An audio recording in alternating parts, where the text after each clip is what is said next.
colocado de lado, no ostracismo? Não, mesmo quando eu estava funcionando, quando eu estava ativo nos mídias e quando eu deixei de ficar de lado, isso não modificou de jeito nenhum o quadro. O quadro da produção musical no Brasil é extremamente surpreendente.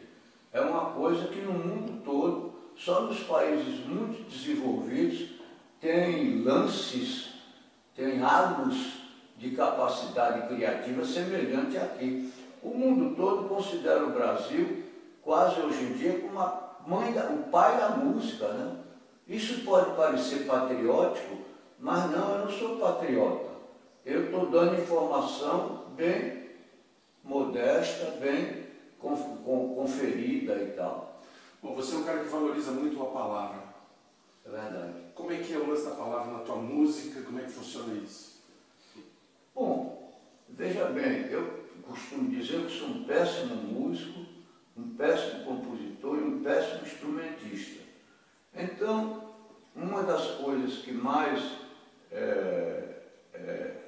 empurra para cima a inspiração é o uso da descrição de sentimentos ou acontecimentos. E também a capacidade de gracejar com a palavra, de fazer brincadeiras com a palavra. Por isso que falam às vezes que eu sou muito influenciado pela poesia concreta, o que não deixa de ser verdade. E por isso a palavra é muito importante. Mas eu me lembro de uma coisa curiosa. Eu ia fazer meu primeiro show no exterior, em Zurique, em 1992. E estava tendo uma despedida num teatro em São Paulo. Eu aí cantei Augusta, que é uma música que a plateia toda canta. Augusta, que saudade, você era vaidosa, que saudade. Aí falei, nossa, é a última vez que eu estou cantando uma música com todo mundo cantando o refrão comigo. E na hora que eu cantei em Zurique, fiz a brincadeira de pedir para cantar o refrão, todo mundo cantou com um sotaque fantástico, mas estava lá, que saudade! E então eu reparei que outra coisa que aconteceu em Zurique é que depois de 20 minutos de concerto o público estava rindo à toa. Então eu vi que a maneira minha de proceder física e corporalmente, a informação que o corpo transmite e também o jeito de fazer arranjos, era por si só absolutamente curioso, interessante, alegre. E aí nessa noite foi uma verdadeira felicidade, porque eu descobri, oh meu Deus, eu posso fazer show fora do Brasil. Tanto que eu estava há uns 5 ou 6 anos sem beber e sem fumar. Aí eu falei, se esse show der certo, eu vou tomar gelado, beber e fumar. Não deu outra. Quando eu acabei o show, os camaradas da minha gravadora naquele tempo, que era me esqueço, já estavam no camarim com uma champanhe gelada. Eu mandei ver. E aí passamos, eu e Lauro Ledes, o baterista, a noite toda na porta do hotel, porque lá não vende bebida a partir de 11 horas. Mas tinha um suíço com a cara de alemão danado na portaria do hotel, que vendia cerveja a 3 dólares suíço. Então a gente toda hora chegava lá com 3 dólares, passamos a noite toda com a glória de dizer, podemos tocar em qualquer lugar do mundo. Foi uma noite de revelação. Explica para mim o título Tropicália Lixo Lógico. Bom, aí é o seguinte, quando a Tropicália nasceu, se dizia uma coisa que é mentirosa, que a Tropicália passou a existir graças a Oswald de Andrade e o rock internacional. Não deixa de ter alguma dose de participação desses elementos. Esses elementos juntados ao teatro de Zé Celso, a presença de certos maestros que se interessaram por música popular, como Rogério Duprá, Damiano Porcel, o encontro com os Mutantes, a verdadeiramente importante fase de um rock internacional muito interessante, a descoberta de Oswald de Andrade através do teatro de Zé Celso Martinez Corrêa, que é daqui do interior, com o Rei da Vela, a presença da poesia concreta bastante forte, já sendo consumida de uma maneira interessantíssima no Brasil. Essa força cultural foi um gatilho disparador que, uma vez dando um tombo psicológico na cabeça de dois gênios como Gil e Caetano, fez eles se lembrarem e fez vazar do hipotálamo para o córtex uma coisa que aí precisa começar uma nova explicação.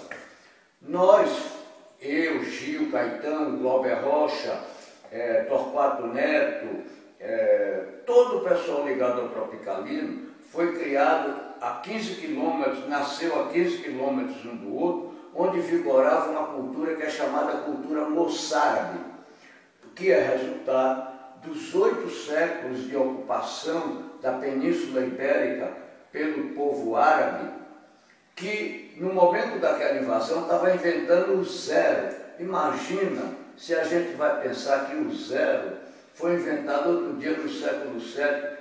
Para nós o zero existe desde que o mundo é mundo. Que coisa mais curiosa! A civilização mesopotâmia, a civilização grega, egípcia, todas existiram sem o zero. Como é que eles puderam fazer tantas contas, tanto administração de produtos, tudo, e tanto crescimento com a arquitetura, com tudo que necessita da matemática, e tudo isso sem zero?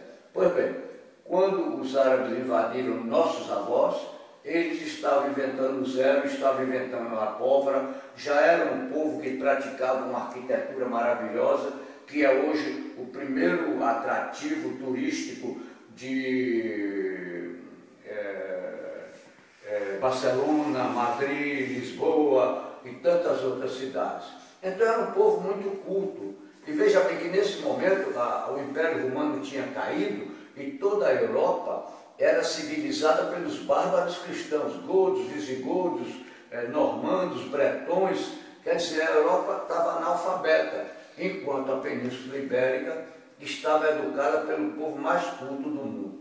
Depois de 8 séculos de dominação, conseguiram expulsar em 1492, a última possessão foi Granada, e então só foi o tempo de construir os navios e saírem para as navegações, que foram a participação de Portugal e Espanha no Renascimento.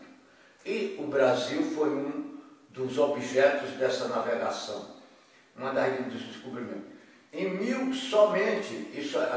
descoberta do Brasil foi em 1500. Somente em 1576, as bandeiras foram para o lado do Nordeste, de onde eu venho. E lá, segundo Euclides da Cunha e Pedro Tax, que é um historiador, que escreveu Nobiliarquia Paulista, Euclides da Cunha escreveu Os Sertões, né? Segundo eles, todas as bandeiras que foram para o Nordeste nunca mais voltaram para São Paulo. E então se mantiveram com um amor pela cultura dos avós muito grande. Tornaram-se analfabetos. Veja bem, uma pessoa amante da cultura se tornou analfabeta. Então a cultura passou a ser disseminada pela dança, pelo gesto, pelos espetáculos dramáticos. A cultura ficou toda embutida nisso, e principalmente na palavra. O nordestino é analfabeto, mas a palavra é a principal moeda, a moeda mais valiosa que circula no Nordeste. Oralidade. A cultura oral. E então eu nasci e fui educado nisso, eu, Caetano e Gil. E essa cultura oral, até os 8 anos de idade, que é quando você entra na escola primária, é absolutamente oral e analfabeta, como você disse. Quando você entra na cultura oral, é uma cultura sem Aristóteles. Aristóteles é o Ocidente em pessoa. Quando a gente entra na escola primária, toma conhecimento do que é Aristóteles, porque vê a maneira de pensar de Aristóteles. Ninguém diz, vocês vão aprender Aristóteles, nada disso. O professor fala aristotelicamente, a linguagem escrita é aristotélica. E então